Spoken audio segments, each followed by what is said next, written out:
안녕하십니까? 오늘은 매천야록을 통해서 본 조선말의 사회상을 좀 설명을 드리겠습니다.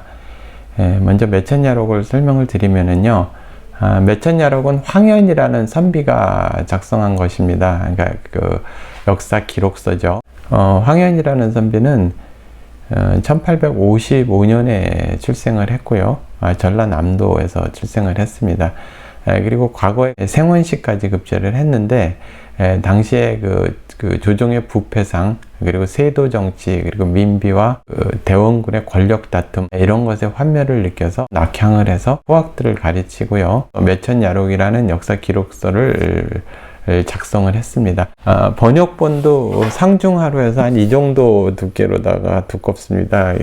상당히 근데 내용은 재밌는데, 이게 그 역사 기록서다 보니까 날짜별로 연대기순으로 돼서 주제별로 엮여 있지는 않습니다. 그래서 주제별로 접근하려고 그러는 분들에게는 좀 난해합니다.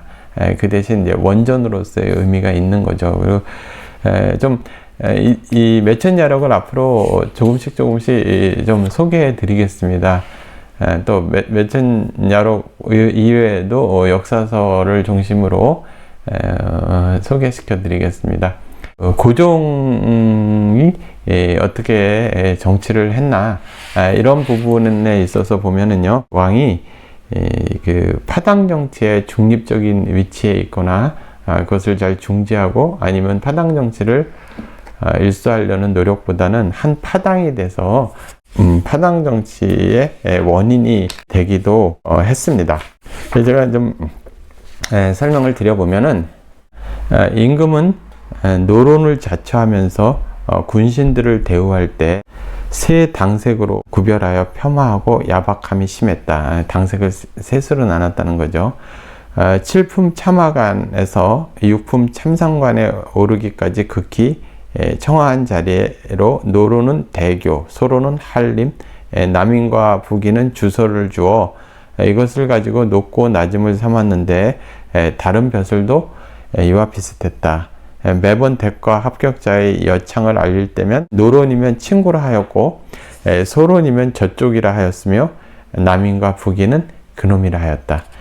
이게 고종이 어떻게 당시에 그 붕당 정치를 대처했다기보다는 그 한 일원이 돼서 조장했다고 볼 수 있는 거죠. 고종과 민중전, 그리고 민씨 척척들은 사치를 위한 재정을 마련을 하는데요. 그 대부분의 매관매직, 그리고 매과를 통해서 그들이 자금을 조달했습니다. 그러다 보니까 이제 과거 시험을 상당히 여러 차례 보게 된 거죠.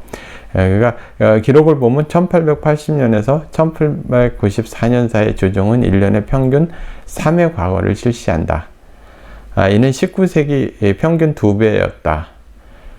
그러니까 다른 때보다 2배를 많이 본 거죠. 또한 매년 평균 71.5명의 과거 급제자가 배출되었는데, 이 역시 1864년 이전까지 평균 31.4명의 2배에 달한다.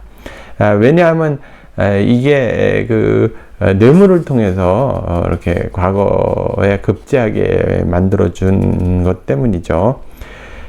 그리고 그 과거 급제자들은 대부분 민씨가 많았습니다. 기록을 보면 19세기 과거 급제한 민씨 80명 중에 38명은 민중정의 직계 조상인 민유정의 후손들이었다. 이렇게 기록에 나와 있습니다. 고종 시대사를 따르면은 1890년에는 과거가 13회, 91년엔 40회, 92년엔 27회, 93년엔 12회, 뭐 이런 식입니다. 각종 그 생원, 진사 이런 것을 따기 위해서 그 10만 명 정도가 몰렸는데요. 대부분 이 사람들에게는 뇌물을 받는 거죠. 과거를 뇌물을 통해서 합격한 사람들을 이렇게 지방관으로 발령을 낼 때 다시 또 뇌물을 받았는데요. 팔도 관찰사 종 2품에 해당하는 경우 2만에서 5만 양을 받았습니다. 그리고 기록에 나와 있는 겁니다. 그리고 부사라고 그러죠. 종 3품은 5,000양, 군수 또는 혈령은 종4품이나 종5품인데요. 1000냥에서 2000냥을 받았습니다. 하치가 심하다 보니까 이 발령을 냈어도 그 근무 기간이 짧았습니다. 그 한 해 1893년에서 1894년에 한 해 1년 동안에 보면 2조가 7번이 바뀝니다. 호조 같은 경우에는 3번이 바뀝니다. 당상관은 3번, 당하관은 6번이 바뀝니다. 예조는 7번, 그리고 당하관은 9번이 바뀝니다. 병조에서 당상관은 5번, 당하관은 25번이 바뀝니다. 1년에 25번이 바뀝니다. 형조 같은 경우는 당상관이 18회, 그리고 당하관이 35회, 공조 같은 경우는 24회, 당하관은 18회가 이렇게 바뀝니다. 그 매간매직의 정도도 너무 심해서 이렇게 벼슬이 1년에 24번, 35회가 바뀌면은 그 사람들이 어떻게 근무를 하겠습니까?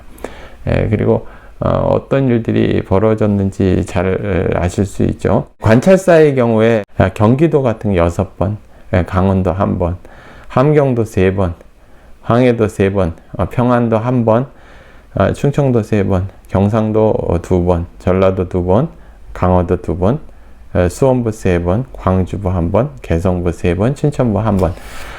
관찰사도 이렇게 자주 바뀌죠.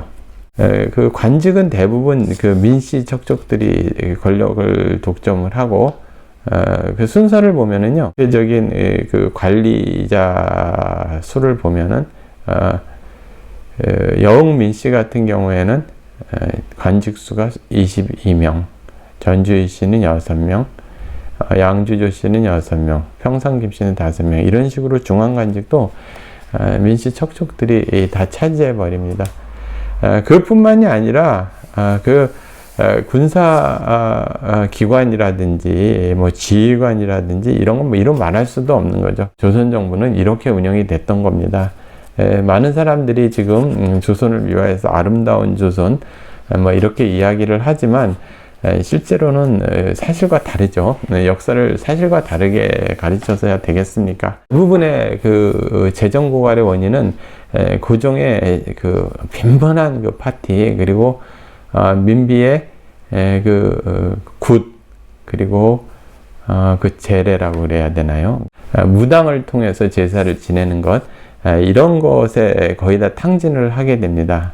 그런 것 때문에 더욱더 매관매직이 심하게 일어나게 되는 거죠. 그리고 진령군이라고 그러는 진천 출신의 무당이 국정을 농단하는, 그래서 그 사람을 통해서, 진령군을 통해서 또 벼슬을 얻어야 하는 그러한 지경이 이루어지는 것이 조선 말의 사회상입니다. 그러다 보니까 그 화폐를 마구 찍어내서, 주화죠. 그런 걸 마구 찍어내서 주전소에서 돈과 연이 모자르게 되고요. 인플레이션으로 나타납니다. 그래서 한양과 조선이 인플레이션으로 물가를 감당할 수 없는 이러한 것을 겪게 되죠. 그 고종은 그 찍어낸 화폐로 돈을 물 쓰듯이 하는데요. 나중에는 이 돈이 모자르고 막 이러다 보니까 더 찍을 수 없냐, 그렇게 이야기하는 것들을 외국 사신들이나 외교관들이 이렇게 되면은 나라가 패망하게 된다, 이런 충언을 하기도 하고 그런 지경이었습니다.